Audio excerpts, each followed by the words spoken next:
Hi, this is Pablo Arias with International Relocation Partner, and today we are going to talk about Nicaragua. And this is just a quick shipping guide. We're going to talk about the requirements. And today with me, I have my partner, friend, general manager for International Relocation Partner. She is based in our San Juan del Sur office in Nicaragua, where our operations offices are located. Marjorie Friere, please say hi to our customers and our audience. Hi, thank you very much for having me here. And well, we're going to talk about shipping to Nicaragua again. I hope this video will be better than the other one. So we're trying to bring new content and information to our customers and to our audience. And, perhaps you're thinking about moving abroad. You're thinking about, there's this beautiful place in Central America. Perhaps it's Guatemala. Perhaps it's Nicaragua, Costa Rica. And we help experts mainly from United States and Canada to move to, these Latin America destinations, Mexico, Nicaragua, and so on. And one of the things we come to realize is Nicaragua is also a destination. And I will ask you, because you are from Nicaragua, and you live your entire life in Nicaragua. Just as a little introduction, tell us, why do you think people feel attracted to a place like Nicaragua, San Juan del Sur, Granada, and so on? Well, basically, because we have different areas, like we have beaches and we have the city, and we have not cold weather, but cooler than other places, or we are a place where you can explore, and that kind of things they like the most, explore. We have volcanoes, we have lakes, and the cost of living is very cheap. So living here, traveling here is very cheap compared to other countries.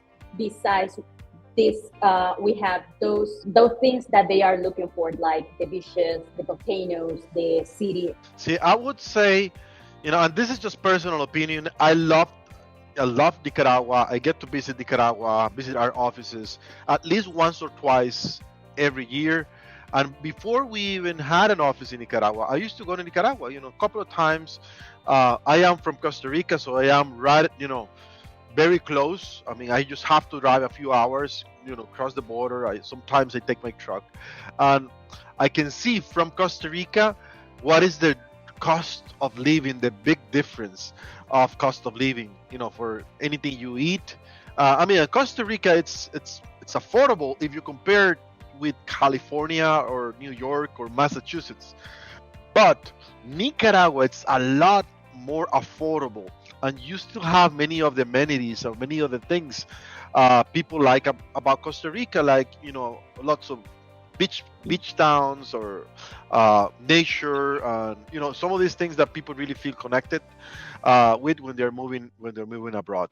So today we want to talk about, okay, let's say I wanna move to San Juan del Sur, I want to move to Granada, and perhaps I want to bring my household goods.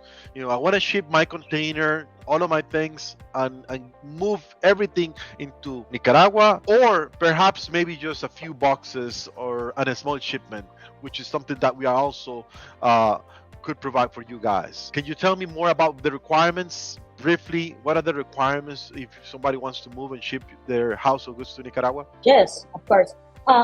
Any person can ship their household goods to Nicaragua. The only thing that you need in order to make a custom currency is to hire a good custom broker and your passport.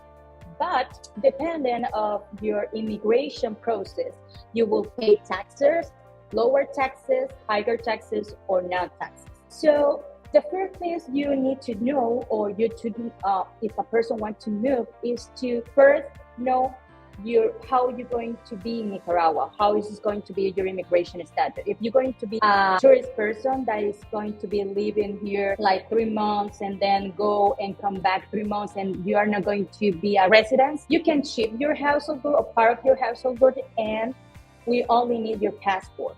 But you will pay taxes, and the taxes for a particular person are high because you pay an estimate of between 50 to 65% on the ship value. The ship value is the cost of the shipment plus the ocean freight, that is the cost of transportation from your origin country to Nicaragua. And ocean freights tend to be expensive to Nicaragua. And insurance. The insurance is a percentage custom applied to the cost. So, for example, if we have a shipment of a 20-foot container and we declare a packing list of $2,000 and we have a ocean freight of $5,000, we have $7,000 of ship value. The taxes could be 65% on that cost. So you will pay around $4,000 or $5,000 in taxes. But instead, if you know that you want to be a resident person in Nicaragua, you can process your residency. And as most of the people that is coming here process their residency as investor or retire. As a retire or rented, you have to fulfill some requirements like age, receive money from above, or be retired. And you need to fulfill several requirements that you have to submit to the Institution of Tourism called Intur and request your residence. And when you get this residency as retired, you can import a household good free taxes. But if you do not exceed of 20 ship value, means that because of your shipment do not exceed the $20,000. On another hand, there are a lot of people now is coming that are not retired, that are working, teleworking, and they are processing their residency as investor. In this case, they do not have an exemption for household goods.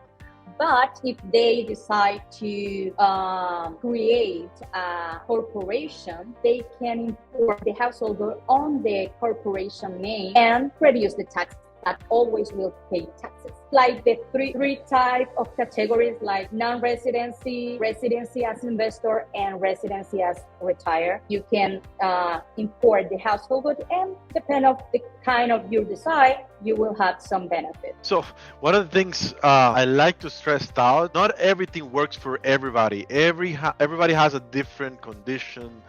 Some people might want to get the immigration process going in Nicaragua. I might want to apply for this, and that might give some some advantage to it. Some other people, it's not their case. So we highly advise to reach out and set up a consultation call with one of our relocation specialists, because what we do in these calls is we learn from your particular case, and based on in Nicaragua, over a decade of experience of having shipments in Nicaragua, based on that, we'll advise what could work for you. What are the options? How to save money? What is a better option? Is either trying to get the exoneration or just paying the import taxes and kind of save money on the storage fees at the customs terminal in Managua. So it's important for you to, if you want to do this, do it right. Otherwise, it's gonna cost you more money. Just by trying to, if you don't prepare, it may cost you more money than what it's worth. So we highly advise to, reach out to us. We're happy to do a consultation call with each and every of our customers. And I like to ask, there are, any items that you think make this process impossible, prohibit items, things that nobody should be shipping into Nicaragua? Well, the forbidden items are like the normal forbidden items for any country, that is like arms, munitions, and drugs. And if as a customer, there are some countries that guns are very normal and they use them for hunting and something like that. And they think that, no, it won't be any problem if we can ship it. But in Nicaragua, first, in order to ship a gun, first you have to request authorization. And if they give you the authorization, you can import it. That is one. And if a gun comes in your household good and you are processing your immigration process, this can affect your immigration process, because it's something not allowed. It's not smart to do it because our social conditions in this moment, So for one part. On the other hand, there are others regulated items like food, medicine, liquor, and electronicals those are regulated, not forbidden. That means that if you bring it up, it's like food and medicine, we can request permissions. But if this medicine and food are expired, we can release it and will be held in custom. And for example, telephones and house telephone or cell phones or those items for transmissions, like, those, I don't know how to say it, it's like um, the things that you use for connected TV and get a lot of channels and the routers, those are regulated, and you have to request permission to the Minister of Telecommunications in Nicaragua. So those are sometimes easy to get, but the custom currency process in Nicaragua, once arriving in a physical warehouse, take too much time. So if we add more process like permission, it will take more time. Right now, as how's the situation? The custom currency is taking between 2 months to 3 months when arriving in a physical warehouse in Managua, because we have to make an examination of the cargo, and we had to declare everything. And there is where we find if there are some regulated items or forbidden items, and where we have to request all the permission or say, well, you want these items or no? If the customer says no, I don't want, or I don't want to hold all the process because of information. So what we do is like put it all in a box, and so we abandon that. But also it's given more work for the storage, the facility, because they have to hold the cargo, they have to make documentation, etc. But there are more those kind of regulated items can delay the custom currency process more than usually. So this stuff, hold on, I've been doing international shipping for like a long time. This stuff, this is not surprise by now. And if you have been watching this video for like a few minutes, you better realize this stuff is complicated. I mean, this is something that if you want to do it, you better do it right. And everything is linked together. Your immigration process could affect the shipping process. The shipping process is different, and the norm is different for every item. Like Marjorie was saying, if you have some type of electronics, might require an additional permit. If you have food, you may have an additional permit from another entity. If you have medicines or vitamins, we may have to go to the health department. And knowing these things beforehand could save you a lot of money, because perhaps you could just avoid shipping these things and just buy them locally. And you'll be saving 2 or 3 weeks. And that means saving money, not paying for the storage. And then this is also a process that could take 90 days. It could take a lot of time. If you want to exonerate the shipment and save money on import taxes, it's also a long time.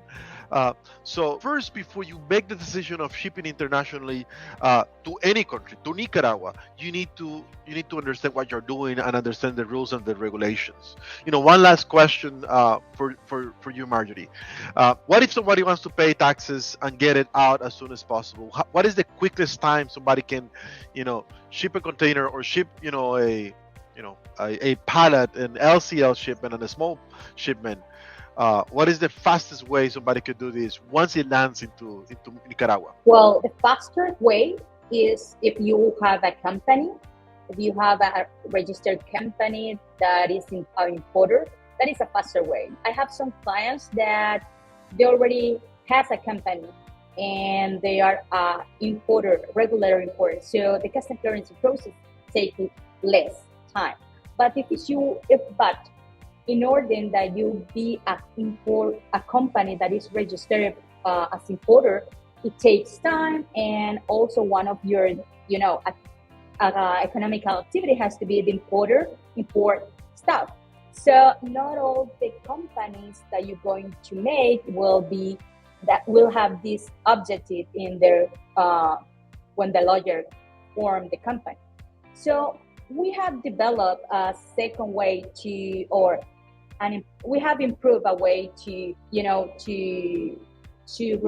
reduce the time. And what we are doing is using the logistics from Costa Rica. We are moving the shipments to Costa Rica, and then we moving from Costa Rica to Nicaragua. What this kind of logistics allow us is that the ocean freight can be reduced. And the taxes will be reduced. This logistic will work only if you pay tax. For its tax exoneration, does not work because it's more complicated. But if you do not have the benefit of tax exoneration and you're going to pay taxes, what we offer is a better logistics that is moving the shipment to Costa Rica and then pass to the border, pay taxes in the border, and this will lower the taxes and the time because we are allowed to make the process faster in the border. So I'm glad you mentioned that. And, I am in Costa Rica, by the way. So oftentimes, we get shipments that are from Nicaragua, but we get them here, and kind of like the advantage is we get them.